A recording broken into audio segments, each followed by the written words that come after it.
محراب و منبر سیریز اکتساب سیرت النبی صلی اللہ علیہ وسلم، مصنف محمود فاروقی، مرتب مشہود فاروقی۔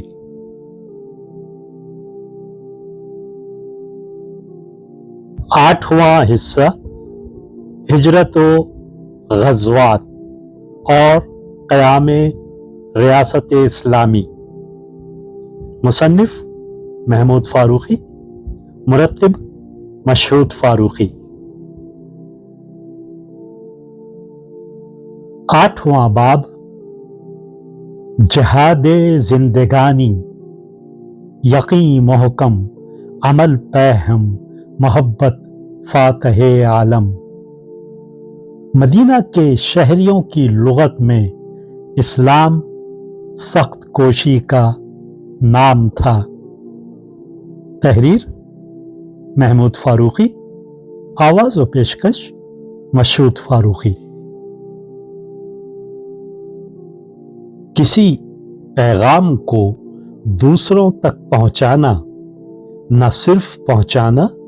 بلکہ لوگوں کے ذہن و خیال میں اس کو پوری طرح جاگزیں کر دینا اور اس کے مطابق لوگوں کے فکر و خیال میں، رویہ و کردار میں بتدریج تبدیلی پیدا کرتے رہنا بڑا مشقت طلب کام ہے۔ پھر جب کہ سارا ماحول مخالف ہو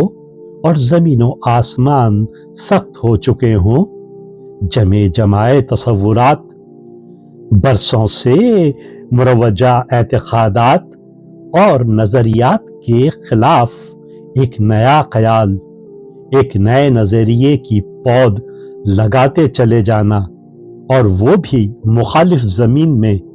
کوئی آسان کام تو نہیں۔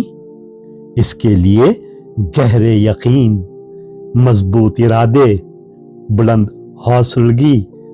جرت، ایثار و قربانی، ناقابل تسخیر کردار اور انتھک محنت کی ضرورت ہوتی ہے۔ زندگیاں بنانے کے لیے زندگی کو قربان کر دینے، اپنے آپ کو تج دینے، لذتوں سے کنارہ کش ہو جانے اور نہایت سخت کوش بننے کی ضرورت ہوتی ہے۔ یہ کام کم حوصلہ، لذت پسند، غفلت شعار،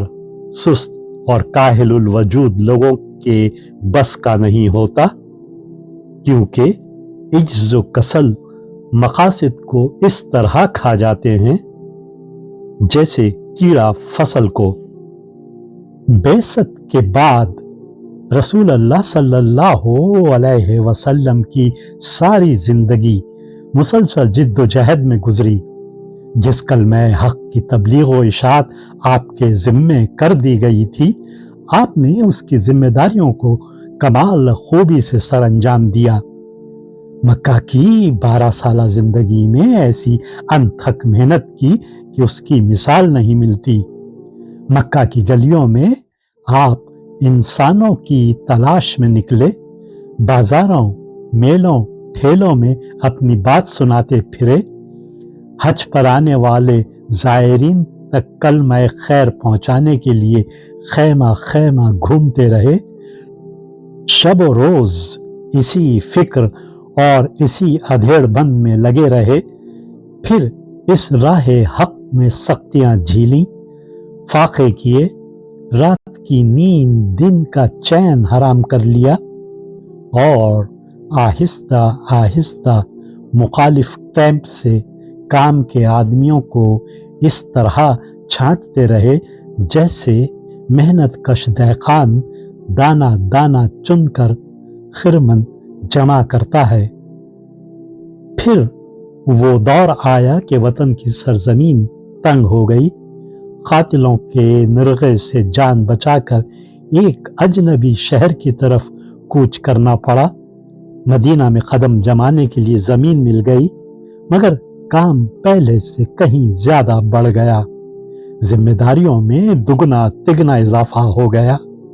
اسلام کی تحریک میں داخل ہونے والے نو آموز جوانوں کی زندگی کو سنوارنے، ایک نئے کردار کو ابھارنے اور ایک اچھوتے معاشرے کو وجود میں لانے اور ایک نئی تہذیب کو پروان چڑھانے کا کام،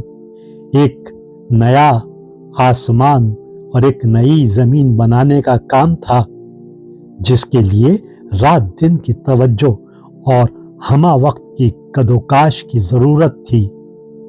اللہ کے رسول نے اپنی زندگی کے ایک ایک لمحے کو سمیٹ کر اس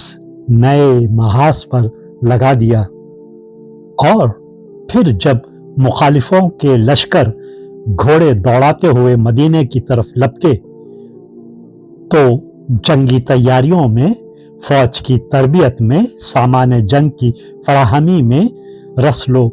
رسائل بار برداری، تقسیم رسد، اخراجات جنگ، فوجوں کے کوچ و مقام اور آبادیوں کے تحفظ کے انتظامات میں اپنی ساری قوتوں اور صلاحیتوں کو لگا دیا۔ زمانہ جنگ میں مصروفیات مسائل کے جنگل تھے، جن میں سے کامیابی کی راہ نکالنے کی ذمہ داری دوش رسالت پر تھی۔ کتنا کچھ وقت صرف کرنا پڑا ہوگا، کتنی کچھ قوت کام میں لائی گئی ہوگی، صلاحیتوں کو کس طرح استعمال کیا گیا ہوگا، اس کا ہم دور کے تماشائی کیوں کر اندازہ لگا سکتے ہیں، اس کا کیسے ادراک کر سکتے ہیں۔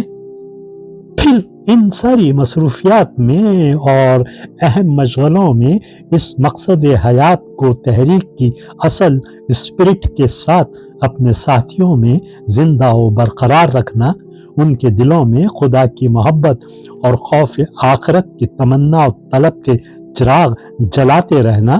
محاذ جنگ پر جانے والے سپاہیوں میں یہ حوصلہ پیدا کرنا کہ وہ مرغوبات نفس اور زندگی کی آسائشوں کو ٹھوکر مار کر دیوانہ وار موت کی طرف لپ کے چلے جائیں، بڑی جانکاری اور دیدہ ریزی کا کام تھا۔ اس کے لیے گہرے خلوص، کامل توجہ اور مسلسل محنت کی ضرورت تھی۔ اگر حضور اکرم صلی اللہ علیہ وسلم اتنی محنت و مشقت سے کام نہ لیتے تو بدر و حنین میں فرشتوں کی کمک کس طرح اترتی، احد و خندق میں ثبات قدم کہاں سے آ جاتا۔ اللہ کے رسول نے عجز و کسل دونوں سے پناہ مانگی ہے، کیونکہ یہ دونوں شر کا منبع ہیں اور انہی کی کوکھ سے غم و اندوہ، بخل و محتاجی پیدا ہوتی ہے اور آدمی لوگوں کا دست نگر اور مغلوب ہو جاتا ہے۔